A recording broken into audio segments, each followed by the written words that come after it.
يا صباح السعادة ويا صباح الهنا وصباح الجمال على كل اخواتي وكل حبايبي. ازيكم عاملين ايه؟ يا رب تكونوا في احسن صحة واحسن حال وراحة بال يا رب العالمين. النهاردة فيديو جديد ويوم جديد. النهاردة ان شاء الله كده هنتكلم يا بنات عن تغذية الاطفال وازاي تهتمي انت كمان بتغذيتك. النهاردة بقى مش روتين تنظيف ولا اي حاجة، حابة ان انا ايه يعني نخرج من موضوع الروتين ده شوية ونتكلم في موضوع تاني، يعني ندي الاطفال بقى حقها، لان طبعا القناه بتاعتي انا مش عاملاها للتنظيف بس، انا عاملاها ان انت كأم تقدري تستفادي برضو.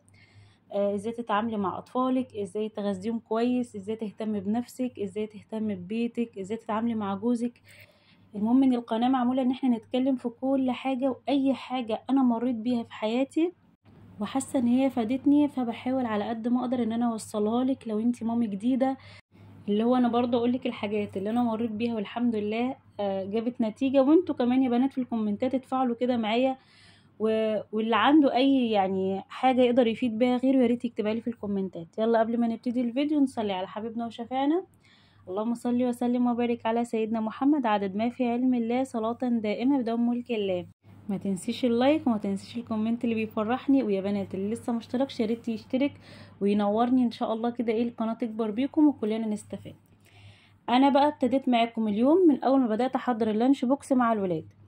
البنوته اللي كانت بعتالي اخر مره وانا اتكلمت في الفيديو اللي فات عن اللي هي كانت يعني عايزه فيتامينات للاطفال والكلام ده، فانا قررت النهارده ان انا اتكلم معاكم عن تغذيه الاطفال شويه. فهقول لكم بقى ده ناجتس. عامه انا عملت شويه بطاطس كده عشان اللانش بوكس، وعملت ناجتس من بالليل وشيلته في الفريزر ويعني اول بقى ما مسك نفسه كده كان الصبح، بدأت ان انا احطه في الطبق البلاستيك دوت وهشيله في الفريزر، والباقي هعمل منه اللانش بوكس للاولاد وفطار ليا وكده. ده معمول يا بنات من صدور الفراخ اللي هي البانيه ديت، وحط عليه نشا وحط، بصوا هو سهل جدا يعني، وحط عليه بطاطس، واكيد ان شاء الله هعمله معاكم يوم تاني يعني في وقت تاني، لاني انا ملحقتش اصوره بالليل معاكم عشان عاملاه متاخر. وكمان بحاول ان انا انوع للولاد في الاكل لان هم شهيتهم برضو مش كويسة، فبحاول اديهم حاجات يعني ايه تكون صحية وفي نفس الوقت تكون شبه الحاجات اللي بيحبوها من بره. فهحطه كده في الاير فراير واحط عليه شوية زيت زيتون، وبرضو البطاطس حطيت عليها زيت زيتون. نتكلم بقى كده واحنا بنعمل الاكل، وهقول لكم الاول بس هكمل معاكم بقية اللانش بوكس عشان ما تتوهوش مني. شفت بنات وصفة على انستجرام وجربتها طبعا قبل ما انا اعملها دلوقتي، وعجبتني جدا وحاسة ان هي مفيدة ومغذية جدا. ليه؟ لان هيكون فيها بروتين، البروتين اللي هو البيض طبعا. تقدري تعمليها البيبي صغير كمان، يعني من 6 شهور تقدري ان انت تدخلي الاكلة دي. عبارة عن هتكسري البيض عادي زي الاومليت كده، وهتحطي عليه الزعتر. عارفين يا بنات الزعتر المحوج ده بيتجاب من اي سوبر ماركت، هتلاقيه بس في السوبر ماركت الكبير، يعني مش هتلاقيه في محلات صغيرة. بيكون في سمسم وزعتر وفي حاجات كتير كده. وقمت حاطه عليه جبنه موتزاريلا. انت تقدري تحطي اي نوع جبن، يعني جبنه رومي، جبنه شيدر، اللي انت بتحبيه، وشويه بسيطه من حبه البركه وتقلبيهم مع بعض، وتيجي في الساندوتش ميكر ده وتقومي حطاه في الشكل بتاع الوافل. الاولاد بيفرق معاهم قوي يا بنات شكل الاكل. لو انت ما عندكيش يعني المكنه دي، بصي انصحك وبشده ان انت تجيبيها. هي دلوقتي اسعارها رخصت تقريبا، انا كنت شايفاها اخر مره كانت ب500 جنيه. تقدري ان انت من مصروف بيتك او اي حاجه هتفيدك فعلا، وتقدري تعملي فيها حاجات كتير تعجب ولادك افضل من الحاجات اللي بنشتريها من بره. تقدري تعملي فيها وافل، دوناتس، تقدري تعملي فيها السندوتشات للولاد كده على الجريل، لان دي 7 في 1 ففيها 7 اشكال، وانا تقريبا شاركتكم فيها حاجات كتير قبل كده. فان شاء الله تقدري ان انت تجيبيها. حاولي الحاجات اللي ناقصاكي في بيتك ان انت تحاولي تحوشي كده حاجه بحاجه. العيديه بتاعت الولاد بقى، العيد جاي مثلا، انت تشيلي كل شهر حاجه بسيطه، وحاولي ان انت تجيبي الحاجات دي، فعلا هتفرق معاكي في البيت جدا. وعملتها زي ما انتم شايفين طلعت شكل الوافل. الولاد بيفرق معاهم الحاجات دي قوي، يعني الشكل الاكل. لو انت ابنك ما بياكلش كويس، حاولي ان انت رقم واحد ان انت تحببيه في الاكل وتديهوله بكذا شكل وبكذا طريقه. ما تلجأوش يا بنات دايما للفيتامينات. فيتامين من غير اكل ملوش اي لازمه، لازم تحاولي تدخلي، يعني انا شفت فيديو كده، لان انا برضو بحب اتفرج على الدكاتره بتاعه الاطفال والاكلات بتاعه التغذيه والكلام ده، لاني مش هكذب عليكم واقول لكم اكلنا هيلثي ليل ونهار، لا بالعكس، احنا بنعمل شويه كده وشويه كده، وانا بحاول ان انا اظبط موضوع الاكل، وده اللي خلاني اجيب الاير فراير عشان ما استخدمش حاجات مقليه، ويكون الزيت في الاكل بسيط. لازم تدخلي بروتين، لازم تدخلي خضار، لازم تدخلي فاكهه وتدخلي نشويات. وعشان كده انا عملت معاكم الوجبه بتاعت النهارده دي، تقدري تديها للولاد في النادي، تقدري تديها لهم لانش بوكس حضانه، تقدري تديها لهم في البيت كمان.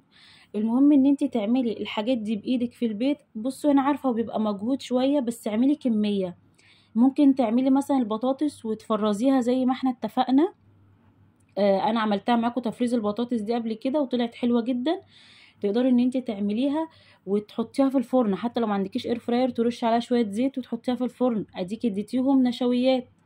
تقدري تعملي الناجتس دي، لان الناجتس هيبقى فيها نشويات وفيها بروتين برضو. وطبعا انت بتحطيها ببيض وبقسماط، فمليانه قيمه غذائيه.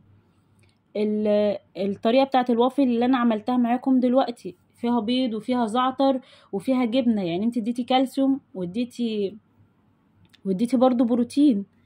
فاللي انا عايزه اوصلهولك ان انت حاولي تنوعي لابنك في قلب الاكل، وما تديش كميه كبيره.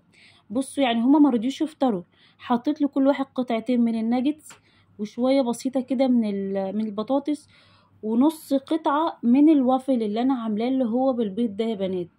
ما حاولتش ادي نوع واحد كتير، الطفل يعني يزهق منه. فهو حتى لو مش عايز ياكل ناجتس، هتلاقيه عنده اختيار تاني، ان ياكل بطاطس، ياكل الوافل، وده اكل مغذي جدا. تقدري فعلا ان انتي تدخلي الخضار والحاجات بشكل تاني، وانا طبعا ان شاء الله هشارككم وجبات كتير. ده لو انتم مهتمين بالموضوع، يعني ان احنا نشجع بعض كده. وانا بجيب حاجات، يعني بجيب حاجات عن التغذية، وبشوف برضو وصفات بتعجبني وبجربها، وفي حاجات بتعجب الاولاد بكمل فيها، واللي ما بيعجبهمش بغيره برضو. المهم ان زي ما كلمتكم، يعني هما مش بيحبوا البيض، فبحاول ادخل لهم البيض في اكلات تانية خالص. يعني دخلت لهم في الناجتس، ودخلت لهم برضو في الوافل اللي هو عملناه يا بنات. تقدري تدخليه في حاجات كتير. تقدري تعملي برضو الحواوشي اللي هو بتاع البطاطس، بطاطس مهروسة، وتحطي عليها البيض، وتقومي حطاها في العيش بتاعك، وتقومي برضو حطاها في الفرن، او تكوني حطاها في الطاسة، في الجريل، في اي حاجة، وتبدأي تعمليها معاملة الحواوشي العادي خالص. الولاد مش هيحسوا بطعم البيض خالص فيها. ما تحاوليش تلجئي للفيتامينات، حاولي ان انت تدخلي اكل صحي، تعملي سلطة، شوفي هما بيحبوا ايه، وحاولي ان انت على قد ما تقدري ان انت تدخليه في وجبات يومية. بس اهم حاجة يا بنات يكون فيه بروتين، ويكون فيه كمان الخضار ولو بكمية بسيطة. مش معنى ان انا بقولك بروتين يعني لازم لحوم وفراخ وكده. ربنا خلق يا بنات حاجات تقدري تجيبها غالية، وحاجات برضو رخيصة. تقدري تعمل لهم الشوربة بتاعة العدس او بتاعة الشوفان. الحاجات دي ان شاء الله هشاركها معاكم، وان شاء الله تستفادوا. عايزاكم بقى لو انتوا حابين فيديوهات من دي يا بنات، يا ريت تبعتولي كده في الكومنتات. واديني حضرت بقى افطار لنفسي انا كمان. الفطار بتاعي النهارده كان صحي جدا. حطيت الناجتس طبعا اللي انا عاملاه في البيت في الاير فراير بدون اي زيت ولا اي حاجه، وحطيت عليه بس زيت زيتون بسيط، وحطيت خيار، وعملت شاي بالفراولة، وأول مرة أجربه وطلع تحفة جدا. وعملت زبادي وحطيت عليها زيت زيتون، وحطيت عليها شوية زعتر. يا رب يكون الفيديو عجبكم يا بنات. وعايزاكم بقى يعني اي حد بيعمل اي وصفة وحاسس ان هي جابت نتيجة مع اولاده، يكتب لنا في الكومنتات كده، خلينا نستفاد من بعض وتدوني افكار، وانا ان شاء الله باذن الله هشارك معاكم كل حاجة. يا رب يكون الفيديو عجبكم واستفدتوا منه. اشوفكم في فيديو جديد على خير.